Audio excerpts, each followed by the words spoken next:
Yo, what's going on? What's going on? What's going on, good people? Peace and love, peace and love, peace and love. Happy Wellness and Wisdom Wednesday. Happy Wednesday, happy Wednesday, happy Wellness and Wisdom Wednesday. Peace and love. It's your boy, your host, LaShawn Sugar Marston. You are tuned into another episode of SRDaily. This is episode 491. Episode 491. We are just 9 episodes away, 9, right? Yes, 9 episodes away from milestone episode 500. The RSVP link is live, LaShawnMarston.com. Visit my website, scroll down to the bottom, hit the RSVP. If you need it directly, comment below in this video, send me a direct message. I will send you the link. RSVP live studio audience, Tuesday, November 18th. That is just 13 days away from today.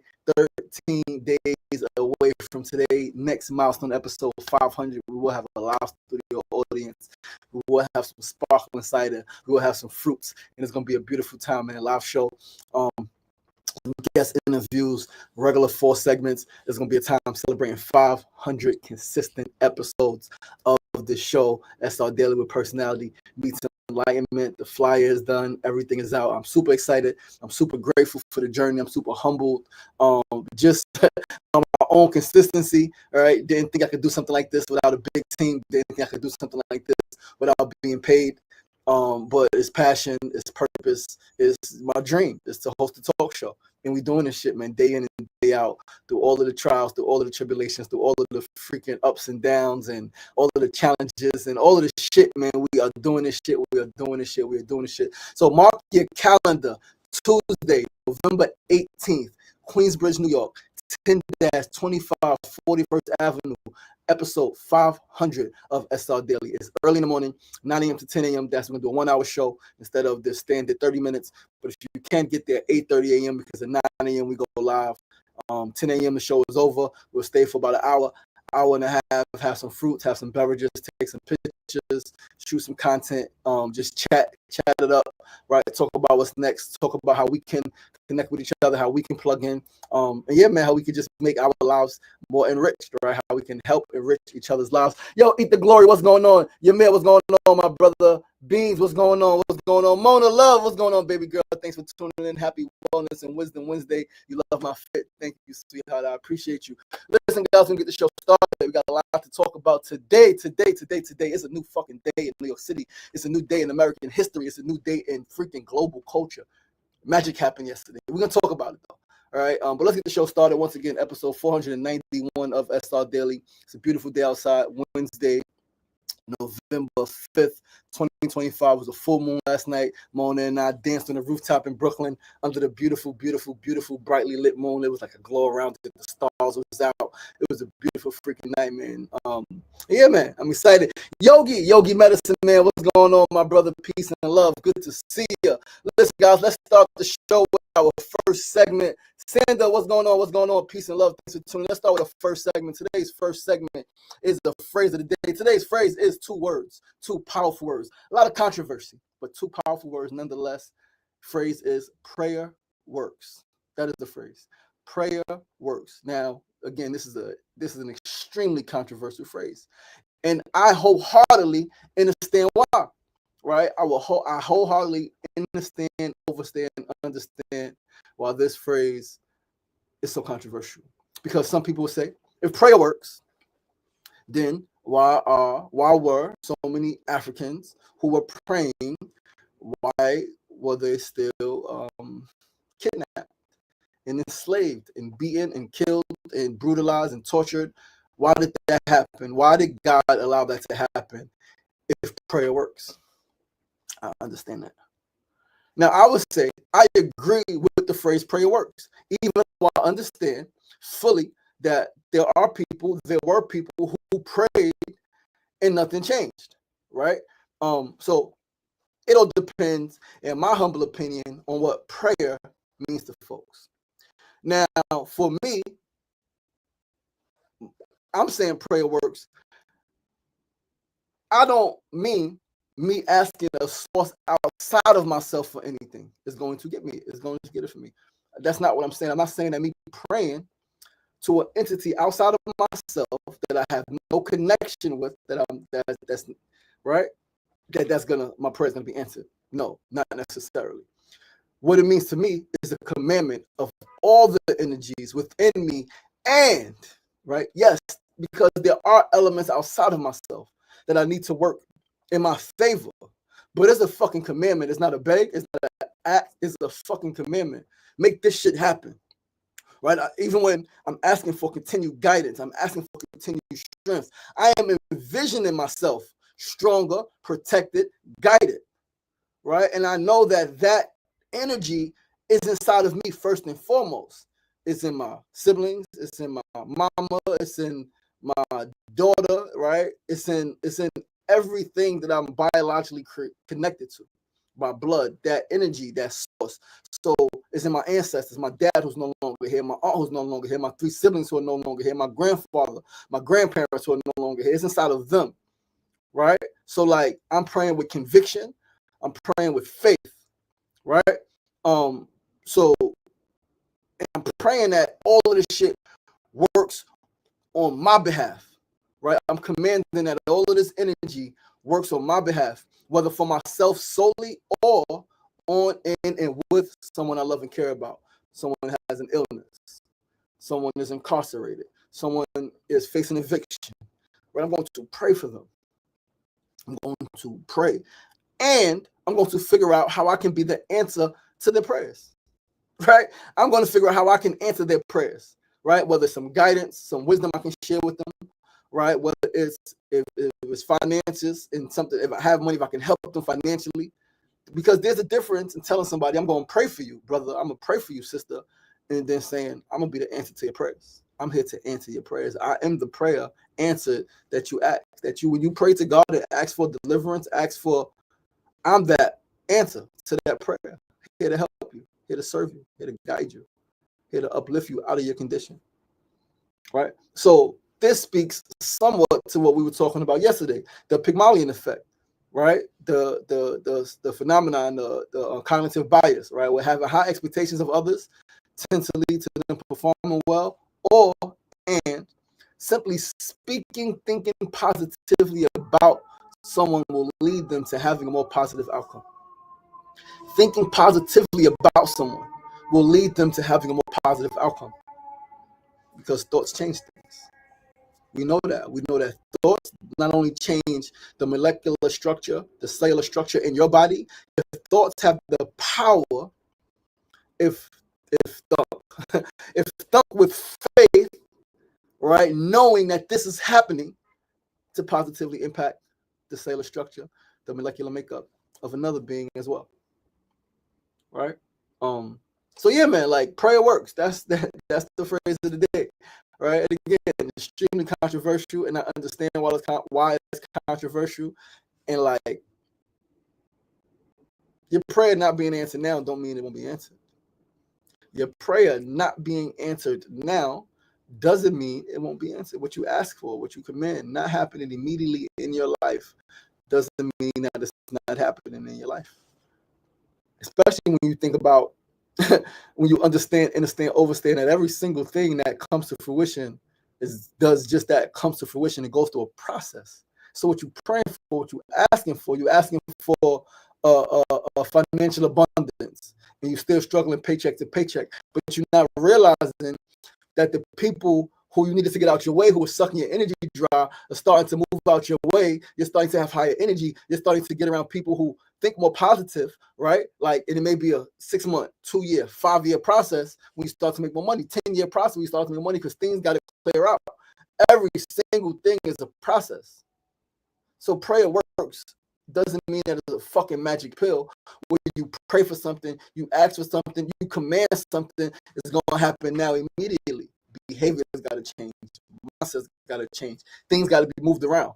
But I like when Steve Harvey talks. I love listening to Steve Harvey. I don't agree with everything he says in terms of relationships and all of that shit. But in terms of understanding God, he says when you pray, you ask for God, and you ask God for something, God already sent it. It's on its way to Faith Street. The problem is people move to Hope Street. People move to Doubt Avenue. People move to freaking people move.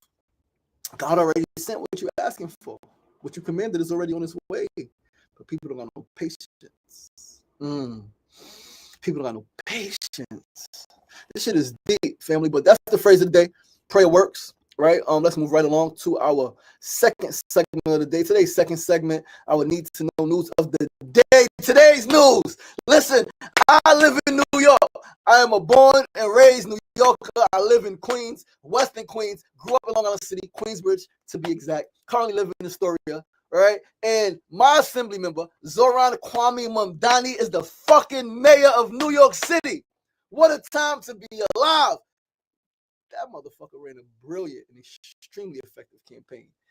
The content was on point. His message was on point. I particularly love, I think it was that first debate or that, whatever, I don't know if it was a debate. The first, whatever it was, when all of the candidates were there and they were asking them, was the first place they're going to go. And all of these motherfuckers, including the sister, Adrian Adams, said she's going to go to fucking Israel. He said, I'm going to take care of the people in New York City. That's what he said. Come on, man. What? Yo, everybody, what's the first place you're going to go? Everybody's going to go to Israel. Como said they're going to go to Israel. Freaking Scott Stringer said they're going to go to Israel. All these fucking people said they're going to go to Israel. Even Adrian Adams' sister, Zoran Kwame Mamdani, said, I'm going to focus on taking care of the people of New York City. Oh, I'm so inspired right now. Right? He won with the majority of the votes. Listen, these people slandered the fuck out of him. They fucked his name up. They called him mom dummy. They called him mom. They fucked his name up. They slandered him. They called him anti-Semite. They said he gonna fuck the city up. They slandered that young man. They slandered the fuck out of him. And he stayed mature. He stayed with that smile on his face. Like, and he fucked their ass up, man. Trump, Cuomo should not have even been in the fucking race. But alas, there he was, a Democrat running as an independent because he lost the Democratic primary to who else? Zoran Kwame Mamdani. Eric Adams was so scared that he was going to lose. He chose to run as an independent. He chose to not even run in a motherfucking primary election. He chose to switch his affiliation to an independent so he could just wait to November. And then they made his ass drop the fuck out the race. Get out of here. Yo, he fucked all of their ass up one at a time. Line them up, knock them down. Elon Musk against Mamdani, these billionaires against Mamdani, all of these news stations against, he gonna fuck it up. They violated him on New York Post, the news articles, they put out fucking animation, they put out cartoons, illustrations. Talk about another plane gonna hit the towers, another plane gonna hit whatever building. Yo, the racism, the Islamophobia, like, holy shit. He put a lot of shit on blast in this great city of New York. Drex, what's going on, my brother? Peace and love. Thanks for tuning in. He put a lot of shit on blast, man, with him running and kicking their ass and ultimately becoming mayor of New York City.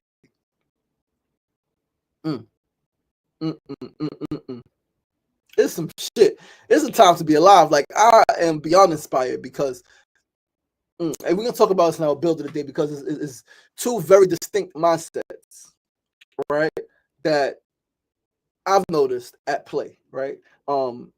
These last few months, these last few weeks, these last few days, particularly as I've been on social media in different groups and just watching, not engaging too much in the shit, right? Because, like, I got a different perspective. I got a different mindset. I ain't letting these motherfuckers take my energy with all the arguing and all of the shit. You need to prove facts. Listen, man.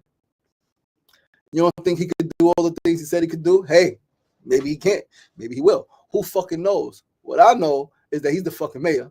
And, like, we need to change this. The fucking 34 years old. The youngest mayor in over 100 years in New York. Let's read this article in BBC. Let's read this article. Mamdani sails remarkable victory, but real challenges await. All right, Anthony Zurcher, BBC. Zoran Mamdani, the newly elected mayor of New York City, is notable in many ways. He will become the city's youngest mayor since 1892, its first Muslim mayor, and its first mayor born in Africa. First, right? The 34-year-old entered the race last year with next to no name recognition, little money, and no institutional party support. Excuse me. That alone makes his victory over former Governor Andrew Cuomo and Republican nominee Curtis Sliwa remarkable. But more than that, he represents the kind of politician that many in the Democratic Party's left have been seeking for years. He is young and charismatic, with a generation's natural comfort with social media. His ethnicity reflects the diversity of the party's base. He hasn't shied away from a political fight and has proudly espoused left-wing causes such as free childcare, expanded public transportation, and government intervention in free market systems. Mamdani has also shown a laser-like ability to focus on the kind of core economic issues that have been a priority for working-class voters who have drifted from the Democratic Party recently, but he hasn't disavowed the left's cultural principles. But critics have warned that such a candidate is unelectable in broad swaths of America, and Republicans have gleefully held the self-avowed Democratic Socialists up as the far left face of the Democratic Party. Still, on Tuesday night in New York City, he was a fucking winner. By running against and defeating Cuomo, a former New York governor who is himself the son of a governor, he has vanquished the entrenched Democratic establishment viewed by many on the left as woefully out of touch with their party and their nation. Because of this, Mamdani's campaign for mayor has generated voluminous media attention, perhaps more than a municipal election, even one for America's largest city, deserves. It also means that as mayor, his successes and failures will be closely scrutinized.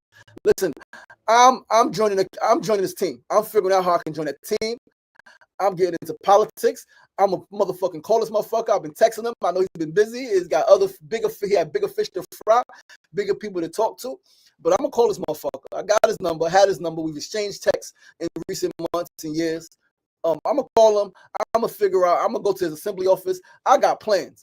I need to join this campaign. I want a job with the governor. I want a job with the mayor. I'm putting it out there. I'm claiming a job in the mayor's office. I'm gonna lead the department. We're gonna figure some shit out. But I'm claiming my spot in the mayor's office. All the other shit I got going on, we're gonna figure some other shit out. But I'm joining the team. I'm joining the team. I will take this job gladly. I will gladly take a job with Mayor Mamdani. 12 years ago, Democrat Bill de Blasio won his race for mayor on a platform of addressing New York City's economic and social inequalities. Like Mamdani, Americans on the left had high hopes that his administration would provide a national example of effective liberal governments. De Blasio, however, departed office 8 years later, widely unpopular and with a mixed record of achievements as he struggled with the limits of his mayoral power to implement new policies. Mamdani will have to grapple with those same limits and those same expectations. New York Governor Kathy Hochul, a fellow Democrat, has already said she opposed raising the kind of taxes necessary to fund Mamdani's ambitious agenda. And even with sufficient funding, Mamdani would not be able to implement programs unilaterally. He campaigned as a sharp critic of the corporate business elite that call New York City their home and have made Manhattan the financial capital of the world. To effectively govern, he will probably have to make some form of peace with those interests. However, a process he has already begun in recent weeks, which is one reason why, to be honest, like I didn't vote initially. Like I went inside the voting place, I was chatting with people, I walked out like, as much as I like the guy, he's done some shit in recent weeks and recent months that made me grit my teeth, like fucking squeeze my fingers, like, what are you doing? Going back, he had called NYPD racist. It's fucking known NYPD is racist. They target blacks and black and brown people more than any other group of people, especially for drugs and shit like that, where it's known that other groups of people deal, sell, and use more drugs than black and brown folks, right? Racist agenda. Stop and frisk. Racist. But he repealed that. He came back and said he apologized for that. They're not racist. Racist, what's going on, big bro? Peace and love. He has also condemned Israel's conduct during the Gaza war and pledged to arrest Prime Minister Benjamin Netanyahu as a war criminal if he sets foot in New York City, a promise that could be tested at some point during his term. All those are problems for a later date. However, for now, Mamdani will need to set about the task of defending himself on the public stage before his opponents do. While his campaign has generated national attention, he is still a blank slate for much of America. A recent CBS poll indicated that 46% of the American public were following the New York mayoral election, not closely at all. That provides both an opportunity and a challenge for Mamdani and the America left. Conservatives from U.S. President Donald Trump down will be trying to paint the newly elected mayor as a socialist menace whose policies and priorities will bring ruin to America's largest city and present danger if embraced by the nation as a whole. They will amplify every stumble and highlight every negative economic indicator or crime statistic. Trump, who has a personal connection to New York, is sure to welcome a political tussle with Mamdani, and he has a wealth of ways to complicate life for the mayor. Mamdani will also be pressed to win over Democratic leaders like New York Senator and Senate Minority Leader Chuck Schumer, who never backed this campaign. The opportunity for Mamdani, however, is that he is not burdened by his past, which his political opponents unsuccessfully tried to wield against him during the campaign. When he is inaugurated in January, he will have the chance to build his political reputation from scratch. And if Trump does fuel him, he will only give Mamdani a larger platform on which to work. Let's work, young man. Let's work. Ah! I've never been more excited about a motherfucking political candidate ever in mayor. Ever. Not Eric Adams, not even our beloved Barack Obama. I have never been as excited as I am about Mamdani, and I'll tell you why in the build of the day. I'm going to tell you why. There's a lot more to read, guys. We ain't gonna read all the shit. We got to move on. But so super excited, super excited. And as I just said, I'm gonna figure out how to join the campaign. I will be part of Mamdani's mayoral team. We're gonna figure this shit out. We got connections, we got resources. I got shit. I know how to get shit done. You guys gonna see me somehow, some way. I got ideas already flowing. We're gonna make this shit work. Let's move right along, though, family, to our third segment of the day. Today's third segment, our tip of the day. Jenny Dubnar, what's going on, my sister? Today's tip is to beware of the snares of groupthink. Shout out to Brother Red Razor, who first introduced me to this concept, in his book by Robert Greene over a decade ago, 33 Strategies of War. Beware of the snares of groupthink. It is a very, very, very dangerous and often ugly game. Groupthink is also a cognitive bias that I recently read about in my brain certification course. Simply follow the thoughts and mindsets of others without thinking for yourself. It's easy to fall into that trap if one is not mindful. So this speaks to a recent tip, which I mentioned on the show a few days ago, last week or so, on being self-reliant and using your own mind. Each person, you, me, and everybody else has a mind of our own. We all do. However, I fully understand how programming works and why companies spend so much money on marketing. Because this shit fucking works. Propaganda works. Subliminal conditioning works. There's so many people walking around right now, literally not in their right mind. They're operating with mindsets that society and those around them have programmed. They call it programming for a reason. A lot of people are fucking programmed. They do not think for themselves, right? Now, whether this is regarded to their religious or political affiliations, thoughts on race and education, or a number of other things. Just because you are part of any specific group does not mean you automatically have to think like everyone in that specific group. You can think for yourself, all right? You can be a non-conformist. You do not have to conform to every single thing that, whether it's your race, your gender, your economic class, your culture. You don't have to do everything or think everything that they think and agree with everything that they think. Like, you can be like, whoa, no, I don't agree that like women shouldn't be able to like generate equal income for the same job. Man and woman both doing construction, both doing the exact same job. I don't agree that the man should make more just because he's a fucking man. No, like his job should be the job. You get paid for the job. Whoever can do the job gets that motherfucking income. If two people do the job, they get the same fucking income, right? You could think that. Like, you can. Even if all of the other men at that job think opposite, you could think on your fucking own, right? But let's move right along to our fourth and final segment of the day, right? Tip of the day reminder: just be aware of the snares of groupthink. It happens subtly sometimes. We don't even know that you're just willy-nilly following along with the thoughts of others, right? But fourth segment, build of the day. I want to build on a mindset that isn't waiting for any elected official to do something for you, but rather says, what can I do with this type of person in office? This is my mindset, right? This is my mindset. I personally think one mindset is of a savior complex. Oh, what is this person going to do for me? And the other mindset, right? What can I do with this person in office is one of personal accountability. Now, I fully understand, of course, that elected officials have a job to do on behalf of the people they serve. Council, assembly, senate, judge, mayor, governor, right? I also know that there is strength in numbers, and the power always, this is fucking America, the power always resides with the people, so long as the people know their power. Now, with Mamdani becoming mayor of New York City, my mindset is not at all, what will he do for me? Will he be able to get all the things that he say he can do done? Come on, like, you know the mayor, like, okay. My mindset with Mamdani becoming a fucking mayor is, what can I and what can we get done with a person like this as our mayor? What can we do with a person like Mamdani, young, against status quo? What can we do with a person like him as our mayor? I personally believe that with Mamdani in office, we, the general public, the general people of New York City, will be able to have more influence over the direction of our city on multiple fronts more than ever before.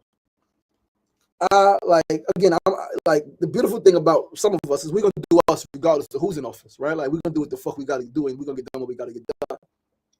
However, with Eric Adams in office, I don't think the average New Yorker had a chance to like make shit happen, right? Like, in terms of like getting in touch with the mayor and like really influencing policy and city governance. I don't think we had that potential. I think some people did. I think it was a lot of favoritism there.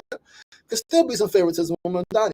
I don't know. But what I do know, having conversations with him throughout the years, what I like to believe is that with him in office, we the people have more influence over the direction of the city. I genuinely believe that. I genuinely believe that he would be engaged more in public shit, not so much private shit, not catering to the billionaires and the police department. And that's not what I think. I think we have more, we have a greater potential to steer the direction of our city. People like me, people like Brother Ray, people like my fiance Mona, people like Brother Frank Brown, people like us on the ground, intelligent, powerful, brilliant people. I believe that we have a greater potential to influence the direction of our city more than ever before, more than ever in my lifetime. Right. So I'm excited about this shit, man. Like, I'm fired up. Like, I already told you guys, I made it plain, right? Over these next few days, I got some shit. I'm gonna tighten it up. I'm gonna put together some shit. I'm gonna get it to the assembly people, and be like, yo, listen, man, January, you get inaugurated. Bring me on that team. We got a task force for mindfulness and meditation and really creating a culture of peace, right? Really empowering our young people through a holistic, plant-based like approach, right? Like, we got some shit, and we're gonna see what happens, right? But regardless of what happens, I'm inspired, and we're gonna make this shit do what it do, man.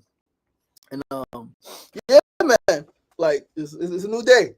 It's a new day. I think Mamdani becoming mayor of New York City, 34 years old, first South Asian, African-born person to ever hold the office. It shows not just New York City, but it shows America that time has changed.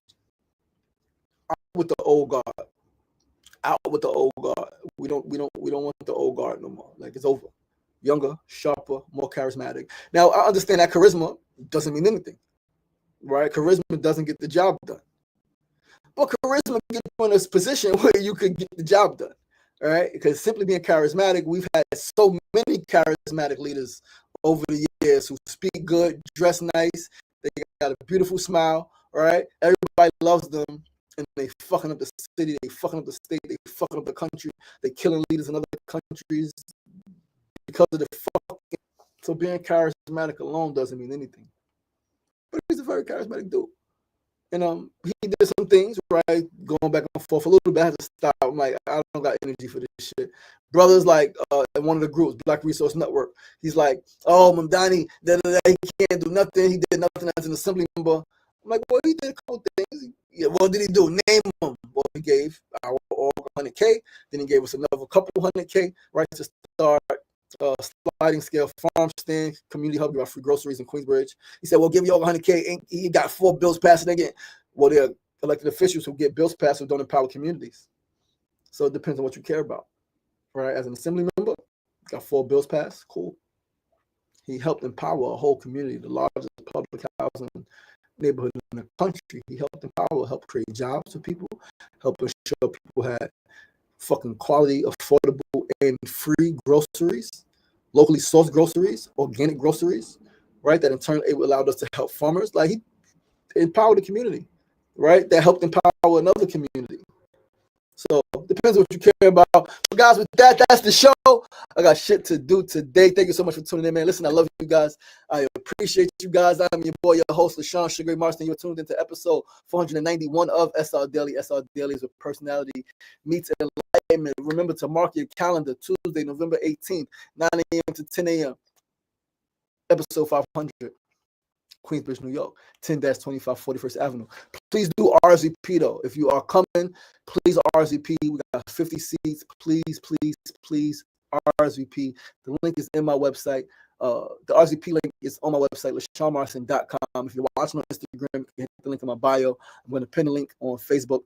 YouTube, you gotta, I'll try to post it in the video comments. But come through. We're gonna have some refreshments. We're gonna have an hour-long show. We're gonna have a couple of interviews. Yeah, man, it's gonna be a fucking vibe. I'm super excited. 500 episodes strong. Getting closer and closer, just 9 episodes away. But listen, man, I love you guys. I appreciate you guys. Please do join us tomorrow right here, same time, same place, 9 a.m. to 9:30 a.m. Facebook Live, YouTube Live, and Instagram Live. Remember, it ain't getting knocked down. That's the problem. It's staying down. So get up! The power is in you. As always, be kind to yourself. Be kind to each other. Peace and love.